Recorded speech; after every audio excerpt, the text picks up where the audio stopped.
अब आपको विस्तार में बताते हैं ईरान और इजराइल दोनों देशों के संबंधों के बारे में।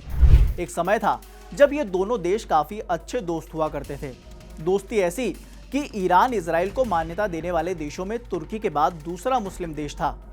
जब ईरान पर इराक के सद्दाम हुसैन ने हमला किया तो इजराइल की उसकी मदद के लिए सबसे पहले आगे आया था। उसने ईरान को हथियार और गोला बारूद मुहैया कराया था।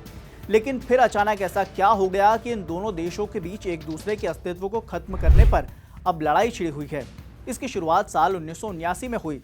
इसी साल ईरान और इजराइल के बीच दुश्मनी इस्लामिक क्रांति के बाद शुरू हुई।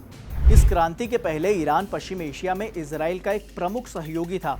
इस्लामिक क्रांति से पहले ईरान में राजशाही थी।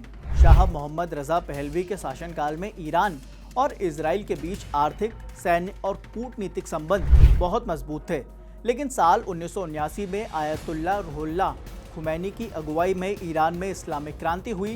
इसके बाद दोनों देशों के संबंधों के समीकरण पूरी तरह से बदल गए। ईरान में जब साल 1979 से पहले राजवंश का शासन था तो उसे मिडिल ईस्ट में अमेरिका का खास सहयोगी माना जाता था। ईरान तब इतना कट्टर नहीं था। वहां महिलाओं की स्थिति ऐसी ही थी जैसे कि वर्तमान यूरोप में है। लेकिन साल 1979 के बाद ईरान में एक ऐसा बदलाव आया कि महिलाओं की जिंदगी नर्क के समान हो गई। और इसी साल इस्लामिक क्रांति के कारण मोहम्मद रजा पहलवी ईरान की सत्ता से बाहर हो गए। शाह के जाने के बाद ईरान में इस्लामिक गणतंत्र की स्थापना हुई जो इजराइल को अपना वैचारिक शत्रु मानता है।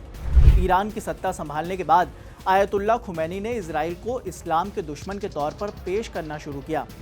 खुमैनी ने इजराइल को शैतानी शक्ति तक घोषित कर दिया था। ईरान का कहना था कि इजराइल ने मुसलमानों की जमीन पर कब्जा कर रखा है, उसे ये कब्जा छोड़ना होगा। 1982 में जब पैलेस्टीन लिबरेशन ऑर्गेनाइजेशन यानी कि PLO के आतंकवादियों ने इजराइल में घुसपैठ कर एक अमेरिकी पर्यटक की हत्या कर दी थी। इसके बाद एक बस को हाईजैक कर 34 बंधकों को मार दिया था। इसके जवाब में इजराइल ने लेबनान पर हमला किया था और उसके बाद से ही ईरान के रिवॉल्यूशनरी गार्ड्स ने वहां के शिया मुसलमानों के साथ मिलकर सशस्त्र समूह हिजबुल्लाह की स्थापना की और वर्तमान इजराइल हिजबुल्लाह को अपनी सीमाओं पर सबसे खतरनाक शत्रु के रूप में देखता है।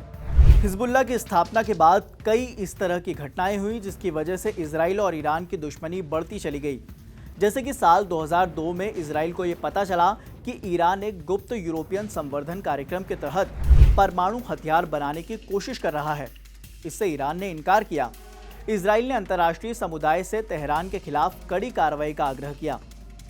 2006 में इजराइल ने लेबनान में 1 महीने तक चले युद्ध में हिजबुल्लाह से लड़ाई की, लेकिन भारी हथियारों से लैस समूह को कुचलने में असमर्थ रहा। साल 2009 में ईरानी सर्वोच्च नेता आयतुल्लाह अली खामनेई ने एक भाषण में इजराइल को एक खतरनाक और घातक कैंसर बताया। साल 2010 में स्टक्सनेट नामक एक कंप्यूटर वायरस के जरिए ईरान ने नटांज परमाणु स्थल पर यूरोपीय संवर्धन सुविधा पर हमला किया गया। माना जाता है कि इस हमले को अमेरिका और इजराइल ने अंजाम दिया था। इसके बाद साल 2012 में ईरानी परमाणु विज्ञानी मुस्तफ़ा अहमदी रोशन की तेहरान में एक मोटरसाइकिल चालक द्वारा उनकी कार में बम रखने से मौत हो गई। इस हमले के लिए ईरान ने इजराइल को दोषी ठहराया। इसके बाद साल 2018 में इजराइल के प्रधानमंत्री बेंजामिन नेतन्याहू ने ईरान के परमाणु समझौते से अमेरिकी राष्ट्रपति डोनाल्ड ट्रंप के हटने की सराहना की। उन्होंने इसे एक ऐतिहासिक कदम बताया। 2020 में इजराइल ने बगदाद में अमेरिकी ड्रोन हमले में ईरान के रिवॉल्यूशनरी गार्ड्स की विदेशी शाखा के कमांडर जनरल कासिम सुलेमानी की हत्या का स्वागत किया। 2021 में ईरान ने मोहसिन फरूख जाहिदी की हत्या के लिए इजराइल को दोषी ठहराया। मोहसिन को गुप्त रूप से ईरान में परमाणु हथियार क्षमता विकसित करने के लिए एक मास्टरमाइंड के रूप में देखा गया था।